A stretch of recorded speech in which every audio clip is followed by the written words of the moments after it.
morning students. How are you? I hope you will be fine. Okay, dear students, आज हम class 7 SS भूगोल lesson 3 करेंगे।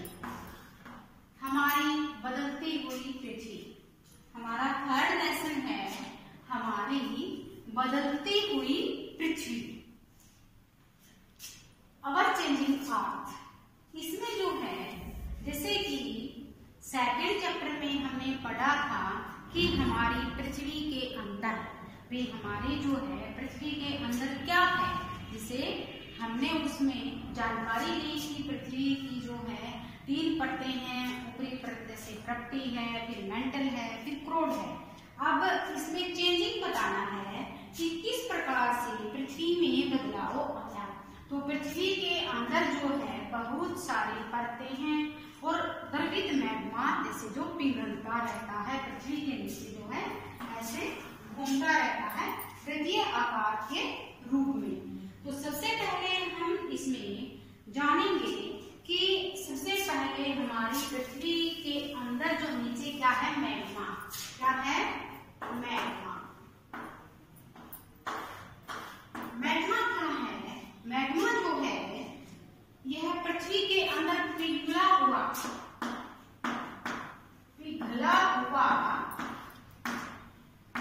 गर्म पदार्थ,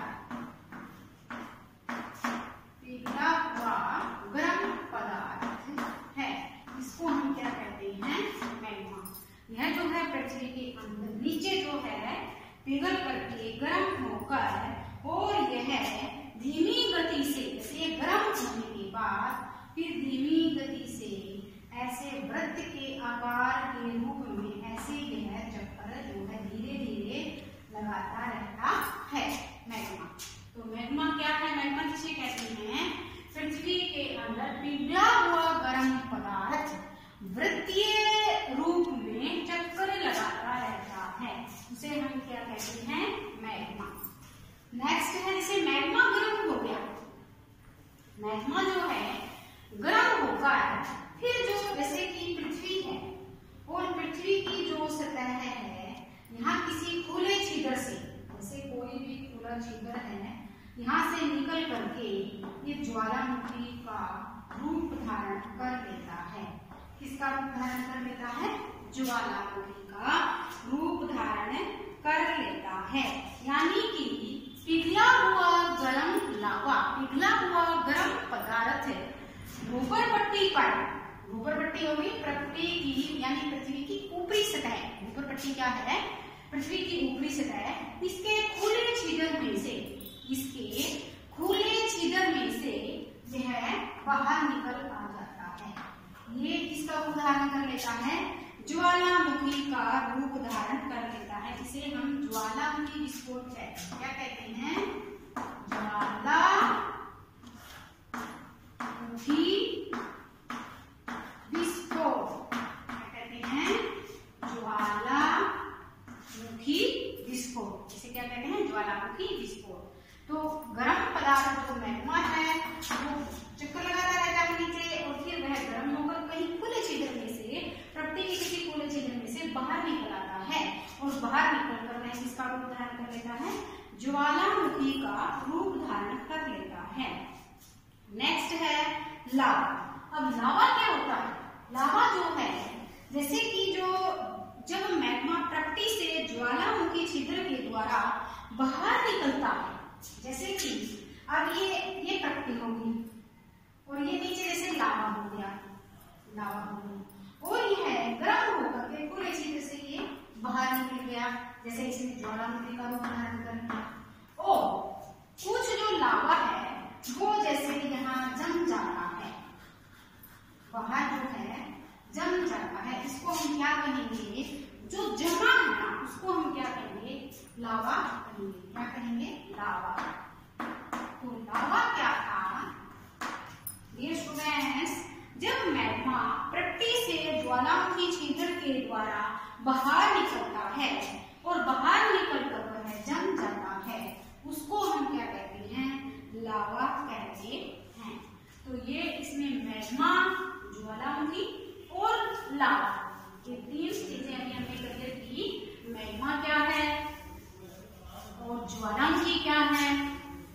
है लावा क्या है। अब नेक्स्ट है हमारा इसमें अंतर्जनित बल और बहिर्जनित बल। अंतर्जनित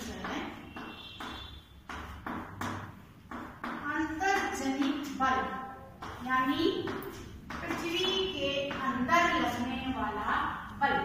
अंतर्जनित बल पृथ्वी के अंदर जो है लगने वाला बल, इसको हम क्या कहेंगे? अंतर्जनित बल। जो बल पृथ्वी के आंतरिक भाग में घटित होकर पृथ्वी की प्लेटों में गति पैदा करती है, यानी जो बल पृथ्वी के आंतरिक भाग में घटित होकर, जो बल पृथ्वी के आंतरिक भाग में घटित होकर, आंतरिक भाग में घटित होकर पृथ्वी की प्लेटों में कंपन पैदा करता है, उसको हम क्या कहेंगे? अंतर्जनित बल। उसको हम क्या कहेंगे? अंतर्जनित बल। अंतर्जनित बल क्या है? पृथ्वी के आंतरिक भाग में, पृथ्वी के आंतरिक यानी पृथ्वी के नीचे घटित होकर यह बल है, और पृथ्वी की जो प्लेटें हैं, जो आपस में वो घूमती रहती हैं, पृथ्वी की जो प्लेटें, उनमें कंपन पैदा कर देता है, उसको हम क्या कहते हैं? अंतर्जनित बल कहते हैं। और इसी के कारण जो है भूकंप भी कैसे आता है? इसी के कारण आता है भूकंप और ज्वालामुखी। भूकंप व ज्वालामुखी। भूकंप व ज्वालामुखी जो है इसी के कारण जो है आता है, यानी कि अंतर्जनित बल। जब पृथ्वी के अंदर जो प्लेटें होती हैं उनके अंदर जो बल लगता है, आपस में वो टकराती हैं, जो कंपन होती है उसे भूकंप इसी कारण आता है। और ज्वालामुखी भी लावा गर्म होकर बाहर निकलता है, वो अंतर्जनित बल के कारण ही होता है।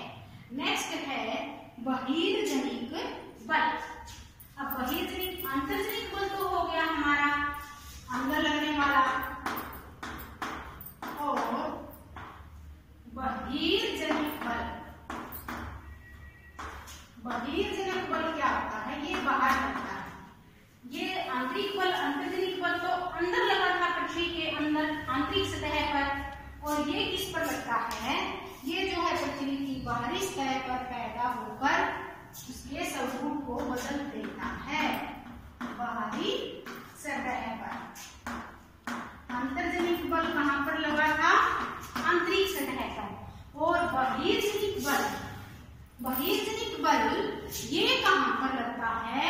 बहिर्जनित बल पृथ्वी की बाहरी सतह पर पैदा होकर पृथ्वी के स्वरूप को बदल देता है, यानी बाहरी सतह पर पैदा होकर, उत्पन्न भी बाहरी सतह पर ही होता है, पैदा होकर ठीक है क्या कर देता है?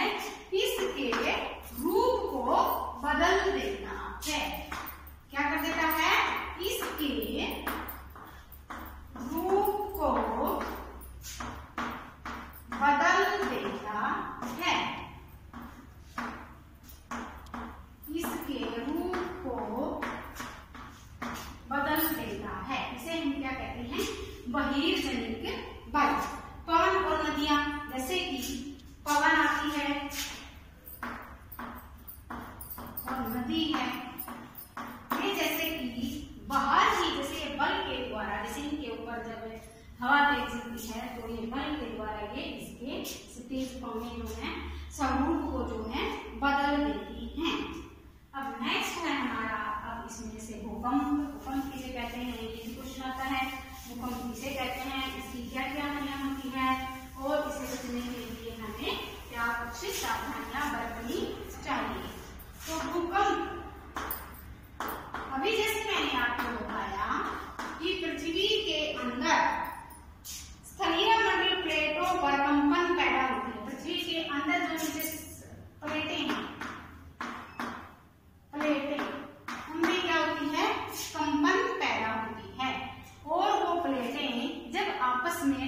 टकराती हैं, टकराने से वो एक दूसरे के पास आती हैं, घूमती घूमती वृत्तीय रूप में घूमती रहती हैं प्लेटें और एक दूसरे के पास आती हैं तो आपस में वो टकराती हैं और टकराने से फिर कंपन पैदा होती है और फिर जो है कंपन पैदा से जो है भूकंप का जो है भूकंप आ जाता है, यानी कि पृथ्वी के चारों तरफ गति पैदा करती है और उसे हम भूकंप कहते हैं। उसे ही भूकंप कहते हैं। किसे कहेंगे? जैसे पृथ्वी के नीचे जो प्लेटें हैं वो ऐसे घूमती रहती हैं और जब ये आपस में टकराती हैं तो ये क्या करती है? कंपन पैदा करती हैं और उस कंपन को ही हम क्या कहते हैं? भूकंप कहते हैं। और ज्वालामुखी हो गया। ज्वालामुखी क्या है? जैसे कि यही जो है, जैसे जो गर्म लावा है, जब वो प्रकृति से बाहर आ जाता है खुले छिद्र से, उसे हम क्या कहते हैं? ज्वालामुखी कहते हैं। और लावा क्या था? जो ज्वालामुखी के बाहर पास आकर जो जम जाता है उसे हम क्या कहते हैं? लावा कहते हैं। नेक्स्ट था हमारा भूकंपीय तरंगे। तो भूकंप की कितनी तरंगे हैं? 3। भूकंपीय तरंगे, इसकी जो है 3 तरंगे होती हैं भूकंप की। सबसे पहली होती है अनुदैर्ध्य तरंग। अनुदैर्ध्य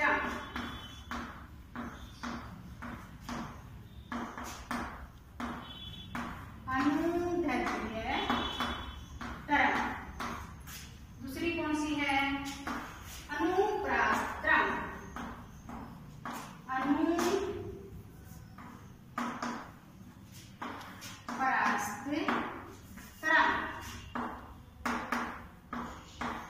और तीसरी कौन सी है? पृष्ठीय तरंग। तीसरी कौन सी है? पृष्ठीय तरंग। ये 3 जो है तरंगे थी भूकंप की। पहली कौन सी थी? अनुदैर्ध्य तरंग फर्स्ट। सेकंड कौन सी है? अनुप्रास तरंग। और थर्ड कौन सी है? पृष्ठीय तरंग। ये थी डियर स्टूडेंट्स भूकंपीय तरंगे। उसके बाद जो है नदी के द्वारा, अब जैसे नदी चलती है, नदी पहाड़ों से निकलती है। कहाँ से निकलती है?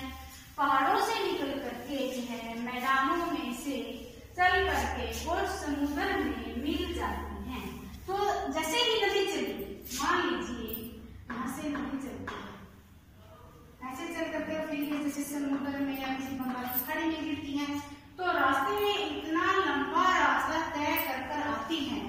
तो नदी के द्वारा निर्मित सतलाकृतियां, क्या क्या सतलाकृतियां बनती हैं, इस चीज का अब हमें ध्यान रखना है। क्या क्या सतलाकृतियां बनती हैं नदी के द्वारा? नदी के द्वारा निर्मित सतलाकृतियां।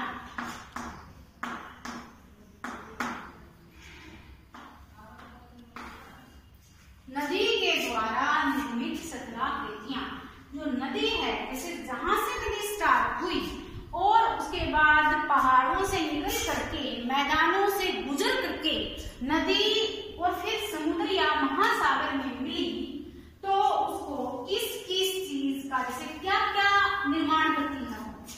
सबसे पहले जैसे नदी के अपर्दन व निक्षेपण करती हुई, नदी जो क्या करती है? अपर्दन का मतलब, अपर्दन मतलब तोड़ना, टुकड़े करना।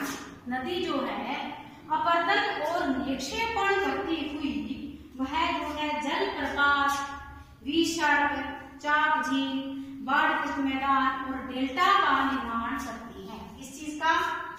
जैसे बाढ़कृत मैदान, बाढ़कृत मैदान का निर्माण नदी कैसे करेगी? जैसे मान लीजिए गंगा नदी है, गंगोत्री से निकलती है उत्तराखंड से निकलकर गंगा नदी जो है यूपी से आती है उत्तर प्रदेश और जो है बिहार और बांग्लादेश से होकर आगे जो है बांग्लादेश में है, जो है उत्तर प्रदेश में यमुना नदी में मिल जाती है उत्तर प्रदेश में। तो जैसे यूपी से उत्तराखंड से निकल करके ऐसे आई, तो यहाँ पर ये क्या करती है? बाढ़कृत मैदान का निर्माण करती है। नदी जो है बाढ़कृत मैदान अपने साथ, जैसे यह कुछ खनिज पदार्थ, कंकड़, पत्थर सब जो है इकट्ठे करके ले आती है, पानी के साथ जो है अपने साथ बहा करके इकट्ठा करके ले आती है और फिर वो एक जगह पर जमा हो जाता है और उसे फिर हम क्या कहते हैं बाढ़ग्रस्त मैदान का निर्माण करती है।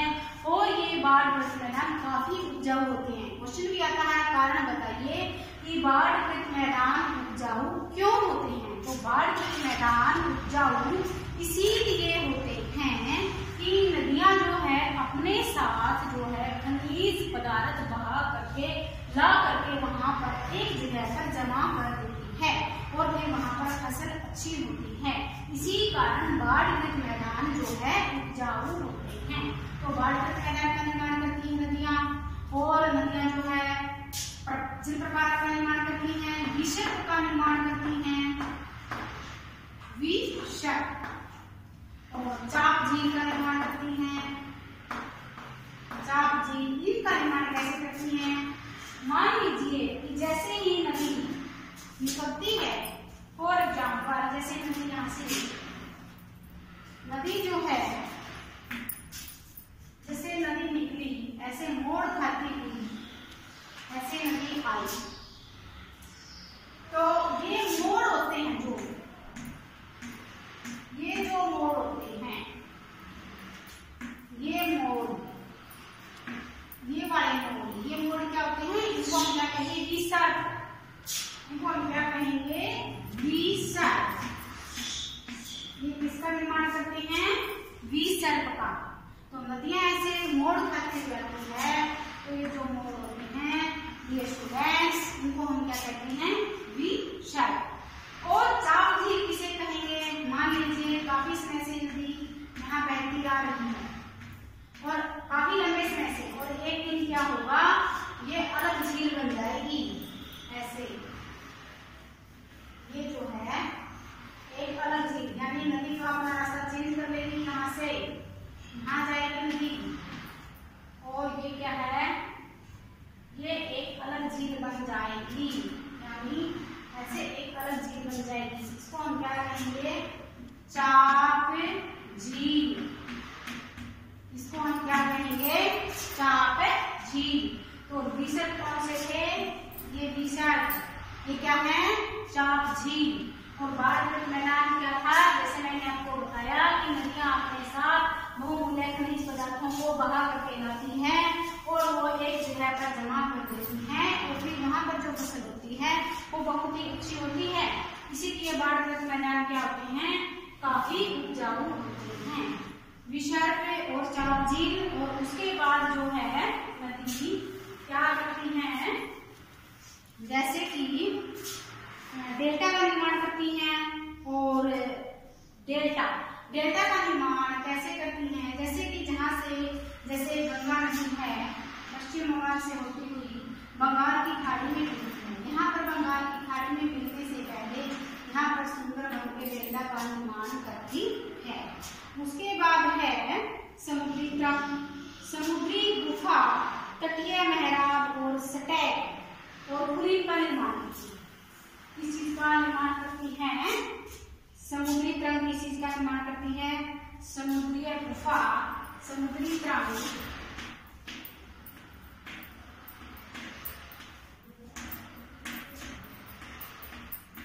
समुद्री क्रम, समुद्री गुफा,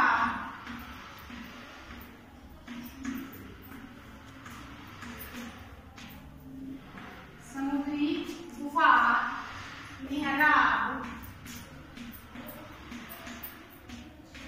और स्टैक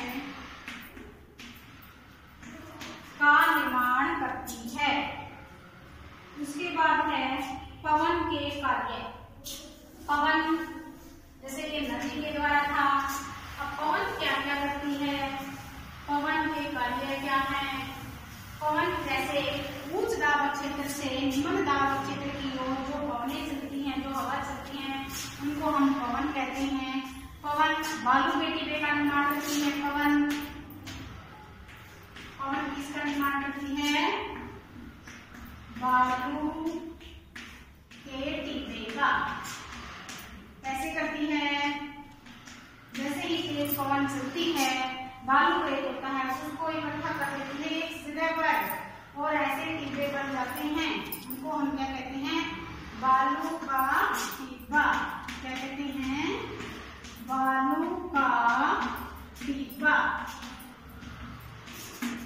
कहते हैं?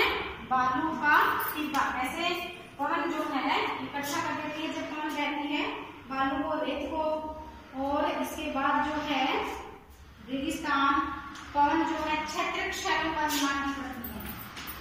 इसका निर्माण करती है, क्षैतिज शैलों का निर्माण भी कर देती है रेगिस्तान में। इसके बाद है लोएस की आकृतियां भी बनती हैं, यानी अलग अलग प्रकार की आकृतियां भी पवन जो है बनाती है। ये था पवन के जो है, पवन क्या क्या कार्य करती है। फिर है हमारा अपरदन। अपरदन जो है, अब पृथ्वी की सतह पर अपरदन क्या होता है? पृथ्वी की सतह पर जल पवन के द्वारा, जल पवन और हिम के द्वारा होने वाला क्षय अपरदन क्या होता है? पृथ्वी की सतह पर, पृथ्वी की सतह पर जल पवन, जल पवन हिम के द्वारा,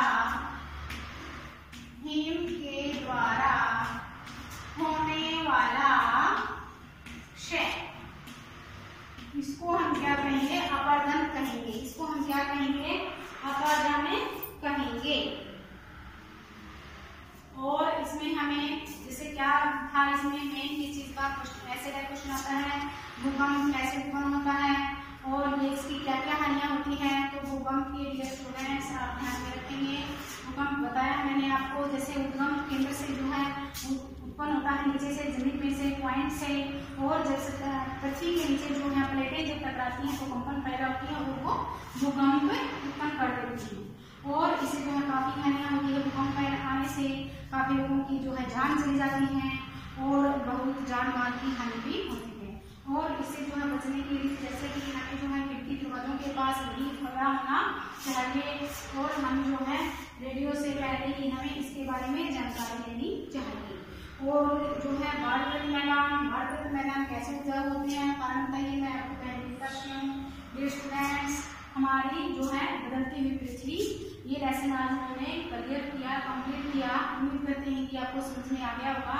सबसे पहले हमें मैग्मा के बारे में जाना, लावा के बारे में जाना, ज्वालामुखी के बारे में जाना, और उसके बाद फिर जो है नदी के द्वारा शिलाकृतियां, जैसे कि बाढ़ग्रस्त मैदान, ईशर, चाप झील, समुद्र के द्वारा जैसे स्टैक है, मेहराब है, छोटी गुफा, पवन के द्वारा रेगिस्तान, बालू का टिब्बा इत्यादि, अपरदन आदि, ये सब जो है इस लेसन में हमने जाना।